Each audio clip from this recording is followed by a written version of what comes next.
আমাদেরকে দিনী কথা শোনার জন্য, আল্লাহকে সন্তুষ্ট করার জন্য বাড়িঘর ছেড়ে আমরা মাহফিল ময়দানে আসছি। আল্লাহ আমাদের এই আমলটুকু আল্লাহ কবুল করেন। আমি এখন কথা বলতে পারি না, নিজে অসুস্থ। এখানে নাম তো বড় আকারে বলছে। আমি এখন মানে এলাকার ভাই চাচা এদের সাথে একটু সরাসরি কথা বলতে চাই। আজকে আমরা কোরআন খতমের সব কি কে অর্জন করছি? এক খতম কোরআনের সব কি কে অর্জন করছি? হাত জায়গায় আলহামদুলিল্লাহ, আলহামদুলিল্লাহ। এক খতম কোরআন এর সব অর্জন করতে কি লাগে?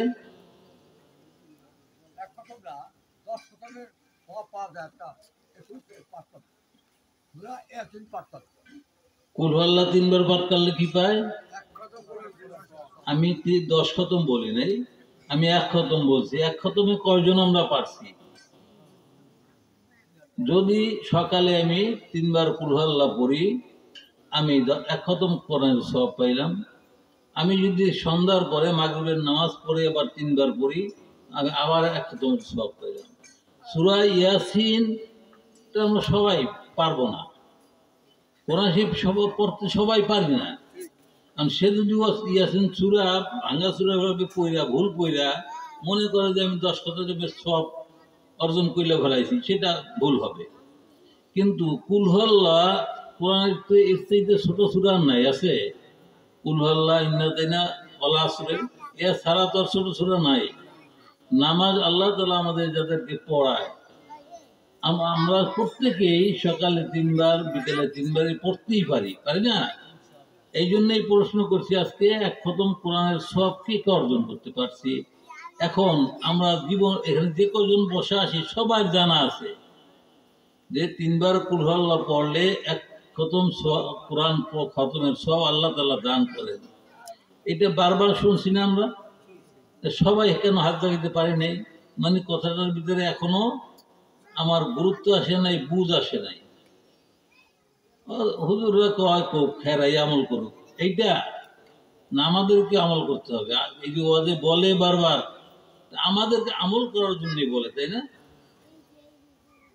আমি যে আয়াত পড়ছি যে সব মাখলুক মৃত্যুবরণ করবেন এবং আল্লাহর সামনে হাজির হতে হবে ফিরিয়া।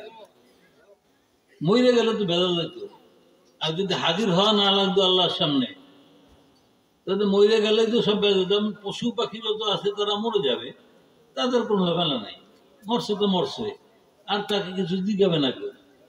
আপনি আমি মরে গেলে কি এই পর্যন্ত শেষ?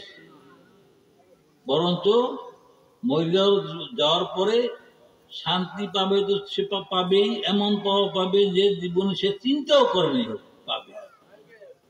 আর যে অশান্তি পাবে সে চিন্তা করেও মানে তার শরীরে যেভাবে তাপ লাগবে, কষ্ট লাগবে, সে অনুভব করতে কি করছি। যা হোক, যে কথাটুকু বললাম, আল্লাহ তাআলা আমাদেরকে প্রতিদিন 2 খতম কোরআন পড়ার তৌফিক সবাইকে দান করুন। 3 বার কুল আল্লাহ, 3 বার কুল ফালাক, 3 বার নাস যদি পড়ি, তাহলে আখিরাত ও দুনিয়ায় যত ফিতনা ফাসাদ মানে জাদু টোনা যত যা শয়তানের আছে, মানুষ শয়তানেরও কিছু জাদু টোনা আছে, এই 3টা সূরা সকালে এবং বিকালে 3 বার পড়লে আউযুবিল্লাহ বিসমিল্লাহ সহ, তাহলে জাদু টোনা মানুষেও কইরা কোনো ক্ষতি করতে পারবে না, জেনে কইরাও কোনো ক্ষতি করতে পারবে না। আর এর ভিতর দিয়ে আল্লাহকে সন্তুষ্ট করার জন্য 1 খতম কোরআনের সওয়াব পেয়ে যাও। আমরা সবাই পড়তে রাজি আছি না? আমি কথা বাড়াবো না, আমি সংক্ষেপে 2-3 মিনিট মাত্র একটু জিকিরের হালকা করে আমার বক্তব্য শেষ করব। কারণ আমরা সবাই কোরআন শরীফ পড়তে পারি, সহিভাবে সবাই কোরআন শরীফ পড়তে পারি। কোরআন শরীফ পড়তে যদি না পারি, তার জন্য বলা হয়েছে সে কোরআনের পরেই জিকিরের ফজিলত, আল্লাহর নামের জিকিরের ফজিলত। কোরআন পড়তেও পারি না, জিকিরও করি না, তো কি আমার আমল নামা সঠিক হলো? কোরআন পড়তে পারলাম না, এই জন্য বেশি বেশি জিকির করবো। জিকির যে যে পীরের মুরিদ সে সেই পীরের যেভাবে বলে সেইভাবে করবে। যদি বেদাতি পীর না হয়, যদি শরীয়ত বিরোধী পীর না হয়, হক্কানি পীর হয়, তাদের অনুসরণ করবে।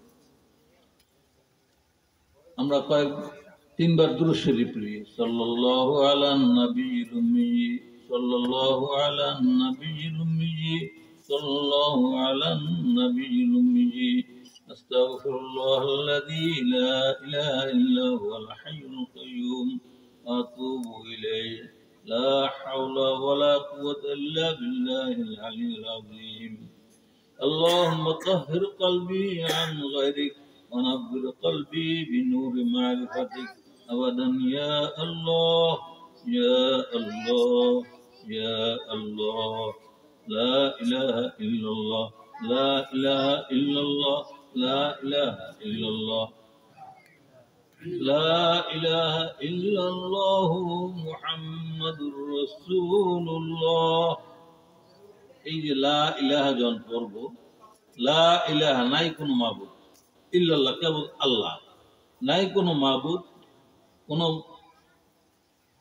আল্লাহ ছাড়া আর কেউ নেই আমার অন্তরে। লা ইলাহা নাই কোনো মাবুদ ইল্লাল্লাহ, মানে শুধু আল্লাহ, আল্লাহকেই আমার কলবে জায়গা দিলাম।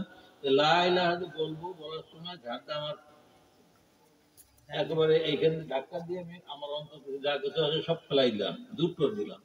ইল্লাল্লাহ বলে কলবের সাথে ধাক্কা দিয়া ইল্লাল্লাহ আল্লাহকে আমার কলবে বসাইলাম। মানে আমরা যেমন দুনিয়ায় আমার অমকে এই উপকার করে, অমকে এই উপকার করে, এইটা সব বাদ। জমিতে ধান দেয়, জমিতে খাওয়ায়, চাকরিতে খাওয়ায়, এগুলি নয়। আল্লাহ সব মালিক, আল্লাহ সব করেন, এইটা মনের ভিতরে গাইছে নেওয়া। লা ইলাহা ইল্লাল্লাহ লা ইলাহা ইল্লাল্লাহ লা ইলাহা ইল্লাল্লাহ লা ইলাহা ইল্লাল্লাহ লা ইলাহা ইল্লাল্লাহ লা ইলাহা ইল্লাল্লাহ লা ইলাহা ইল্লাল্লাহ লা ইলাহা ইল্লাল্লাহ লা ইলাহা ইল্লাল্লাহ লা ইলাহা ইল্লাল্লাহ লা ইলাহা ইল্লাল্লাহ মুহাম্মাদুর রাসূলুল্লাহ সাল্লাল্লাহু আলাইহি ওয়াসাল্লাম। আমাদের যাদের 100 বার কম সকালে, কমাস কম সকাল বিকাল যখনই হোক 100 বারই লা ইলাহা ইল্লাল্লাহ। এরপরে আমি গুনাহগার, আল্লাহকে ডাইকে ডাইকা যে আল্লাহ আমি গুনাহগার, আমাকে মাফ করো, এইভাবে 200 বার। আল্লাহু হাজিরি আল্লাহু নাযিরি আল্লাহু শাহিদি আল্লাহু মাই আল্লাহ আল্লাহ আল্লাহ আল্লাহ আল্লাহ আল্লাহ আল্লাহ আল্লাহ আল্লাহ। এখানে আমরা যারা জিকির করি, অনেকে করি আল্লাহ আল্লাহ আল্লাহ আল্লাহ, মানে শ্বাস ছাড়ি না। আল্লাহ আল্লাহ আল্লাহ লেখতে শেষে আল্লাহ যে লেখে আমরা সেপাড়ায় পাই, আমপাড়া পাই, কোরআনে পাই, লব্জাল আল্লাহর পরে একটা হা আছে, গোল হা, আল্লাহ। এটা উচ্চারণ হলে বাতাসের সাথে হাঁটা বাইরে যায়। আল্লাহ আল্লাহ। এখন শুধু আল্লাহ আল্লাহ আল্লাহ, তো হাঁটা গেলে কোথায়? আল্লাহর নাম লেগে উচ্চারণ হলো না। আল্লাহ আল্লাহ আল্লাহ, শব্দটা বাইরে যাবে। আল্লাহ আমি অপরাধী হয়ে গেছি, তোমার হুকুম অমান্য করে, তোমার হুকুম মতো সব সময় না চলে, আল্লাহ তুমি আমাকে মাফ করে দাও। এই জন্য কথাটা হবে ব্যথার সাথে, রসিকতার সাথে বা বড় আওয়াজের সাথে নয়।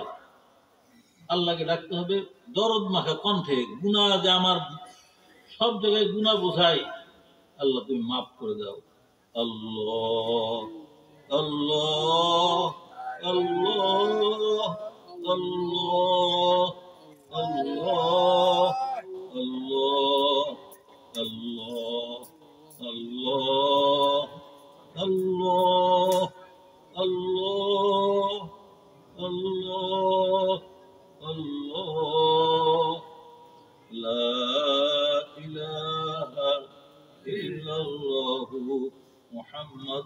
রাসূলুল্লাহ।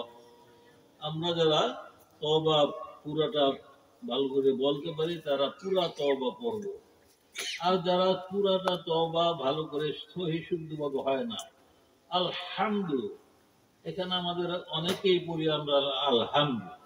আলহামদু আর আলহামদু আকার জমিন পার্থক্য অর্থের ভিতরে। আলহামদু সব প্রশংসা আল্লাহর, তোমার জন্য সব প্রশংসা। এখন এখানে যদি বলি আহা এই লোকটা কত সুন্দর, এই লোকটা তো সুন্দর কিন্তু বানাইছে কে? তাহলে ওই প্রশংসাটা কার? যাইতেছি বড় একটা কাঁঠাল হচ্ছে, আর কত বড় একটা কাঁঠাল রে, এই কাঁঠালটা বানাইলো কে? এই প্রশংসা কার? এই জন্য যত প্রশংসা হইতে পারে যত ভাবে সব প্রশংসা আল্লাহ। এই জন্য যত, এখন যদি এখানে বলি আলহামদু, যত ময়লা সেরা খেতাবালি আল্লাহ তোমার। আলহামদু হা গলার ভিতরে চাইবা, সব প্রশংসা আল্লাহ তোমার। আর যদি বলি আলহামদু সব সেরা ময়লা নোংরা খেতাবে তোমার আল্লাহ। এতে কি নামাজ কবুল হবে? আর যারা বাংলা বই দেখে পড়ি আলহামদু, তারা যদি 5 ওয়াক্ত নামাজ পড়ছি, মেইন আল্লাহর হুকুম তো মাইনেই ফেলাইছি, কিন্তু আমল নামায় কি আমার এই নামাজ লেখা হবে? আল্লাহ জানে, আল্লাহ। এই জন্য আমরা একটু জিকির, যারা তওবা পুরা সহিভাবে পড়তে পারি তারা তওবা করবে 100 বার। যাদের বুঝি যে না আমার সহি সব হয় না, তারা শুধু বলবো আস্তাগফিরুল্লাহ, আস্তাগফিরুল্লাহ। আল্লাহ আমার কলিজায়, আমার কলবে, আমার অন্তরে, আমার শরীরে যত গুনাহ আছে তুমি ধুয়ে দাও, মুছে দাও। আল্লাহ নাস্তাগফিরুল্লাহ, আমার যত গুনাহ আছে আল্লাহ সেই অঙ্গগুলি তুমি ধুইয়া পরিষ্কার করিয়ে দাও। আস্তাগফিরুল্লাহর অর্থ। আস্তাগফিরুল্লাহ গুলো হবে না। আমরা কিন্তু নামাজের পরে আসসালামু আলাইকুম, আসসালামু আলাইকুম কইয়া শুনি আস্তাগফিরুল্লাহ, আস্তাগফিরুল্লাহ দিয়ে গেলে কই ফেলায়, মানে তওবা করে। আস্তাগফিরুল্লাহ তোমরা তওবা করো, আমার দরকার নাই। আস্তাগফিরুল্লাহ অর্থ কি? তোমরা তওবা করো, আমার দরকার নাই।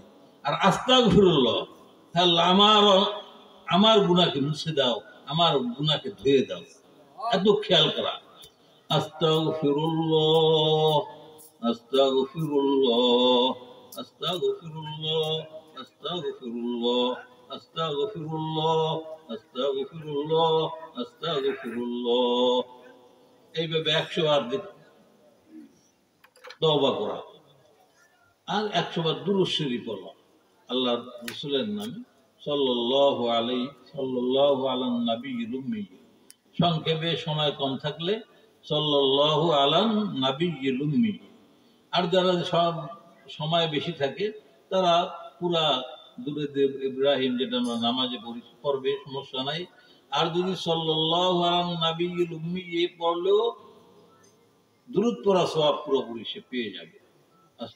সাল্লাল্লাহু আলান নাবিয়্যিল উম্মি, সাল্লাল্লাহু আলান নাবিয়্যিল উম্মি, সাল্লাল্লাহু আলান নাবিয়্যিল উম্মি, সাল্লাল্লাহু আলান নাবিয়্যিল উম্মি, সাল্লাল্লাহু আলান নাবিয়্যিল উম্মি, সাল্লাল্লাহু আলান নাবিয়্যিল উম্মি, সাল্লাল্লাহু আলান নাবিয়্যিল উম্মি, সাল্লাল্লাহু আলান নাবিয়্যিল উম্মি, সাল্লাল্লাহু আলান নাবিয়্যিল উম্মি, সাল্লাল্লাহু আলান নাবিয়্যিল উম্মি।